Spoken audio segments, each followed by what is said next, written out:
Pessoal, firmeza? Então, logo que comecei a sair demais e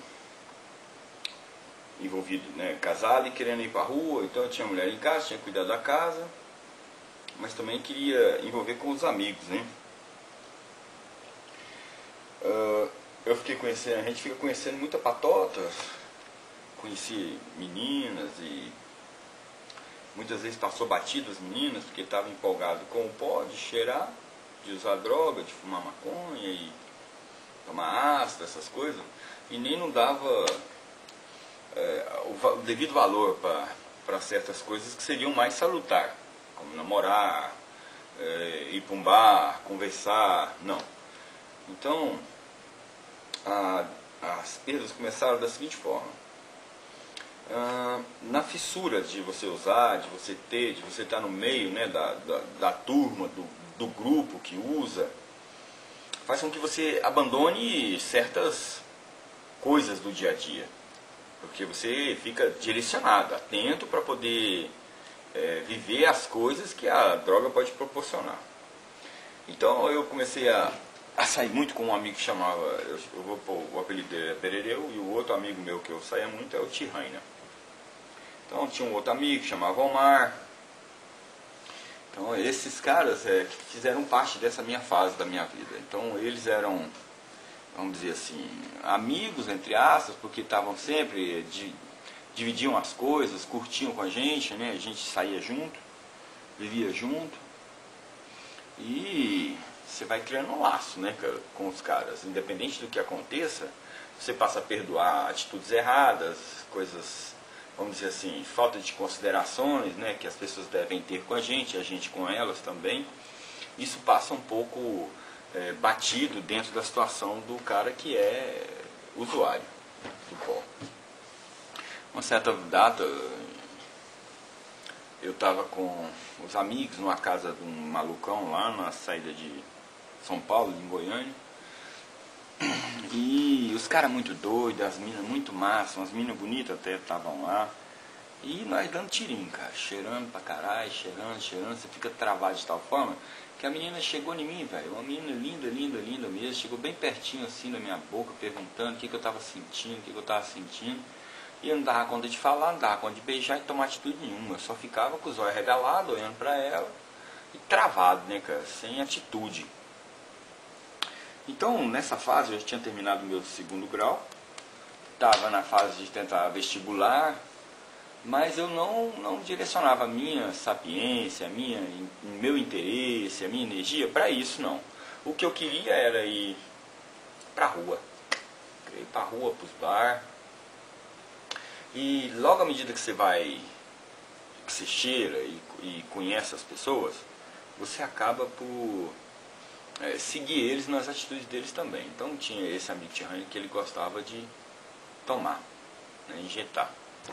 A gente saía de carro, no carrinho dele, um Fusca, passava na farmácia, comprava a seringa, comprava latinha, nessas latinhas de pôr merda, de fazer cocô para exame. Aí pegava o pó, diluía com água destilada, punha na seringa e pá, injetava. Só que a gente parava nos becos, né, nas ruas. Então era o tempo de eu preparar a minha e preparar a dele. Se ele tomasse a dele primeiro, como ele estava dirigindo, ele já saía vazado no carro e eu lá tentando enfiar a agulha no meu braço. Porque o bicho ficava agoniado demais, o trem bate muito mais rápido, muito mais forte, né, do que cheirar. E nessas eu comecei a tomar. Comecei a tomar já e pra mim, eu sempre queria pegar o pó e não queria mais cheirar. Eu queria injetar ele, que a lombra bate mais. Só que a paranoia é maior, a agonia é maior, o seu sentimento de pequenez, né? Porque você fica um cara medíocre, né, cara, com esse tipo de uso de droga, esse tipo de vamos dizer assim, procedimento, né? Que em vez de cheirar, tomar. E aí saía a noite toda, ficava até 3 horas, 4 horas da manhã, e acabava o pó, ficava naquela agonia, mastigando, quase chorando de vontade de ter mais, para você injetar mais, né? São as coisas absurdas mesmo.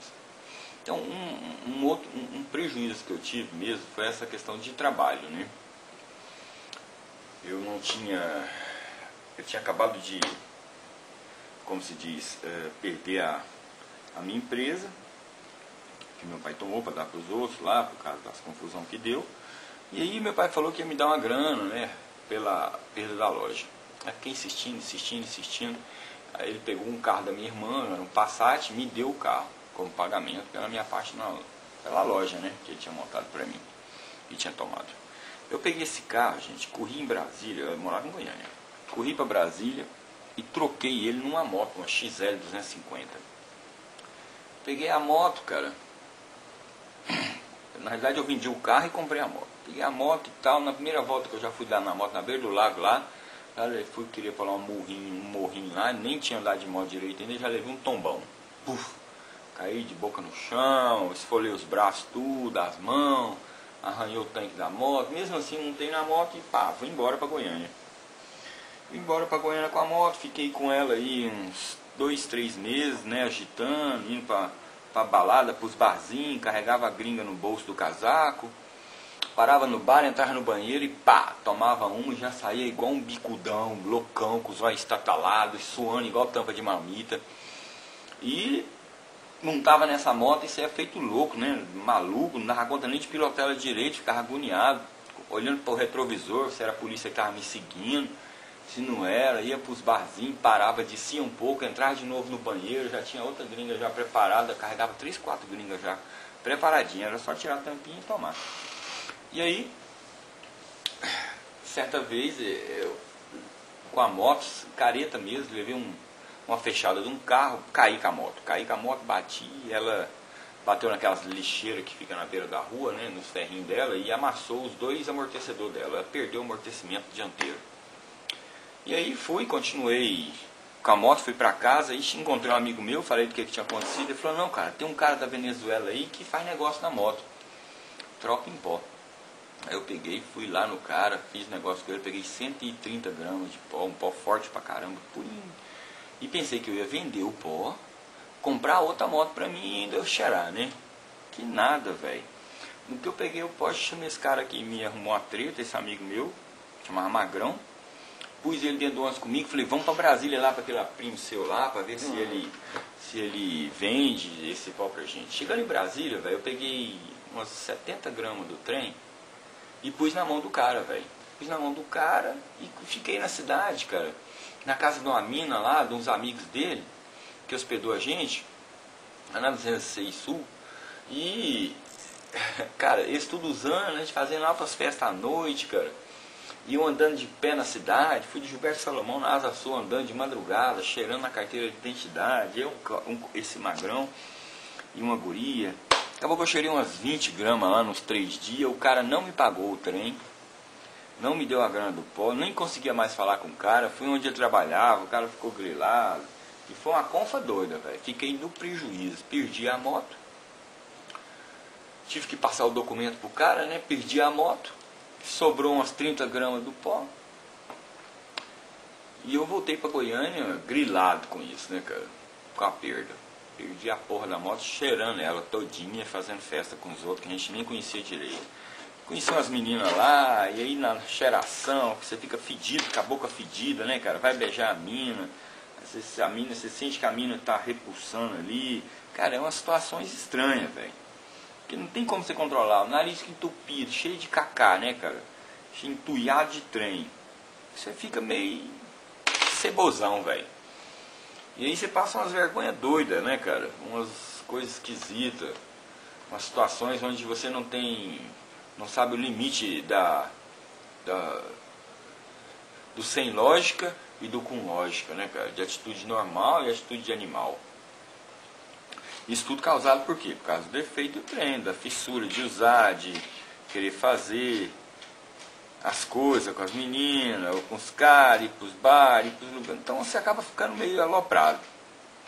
Vim embora, rapaz, com aquele negócio de sonho, de que ia namorar uma menina, que queria arrumar a vida, e minha mulher lá, em casa, grilada. Eu nem convivia muito com ela, por quê? Porque não foi um casamento de amor, né? Foi um negócio meio de maluco mesmo.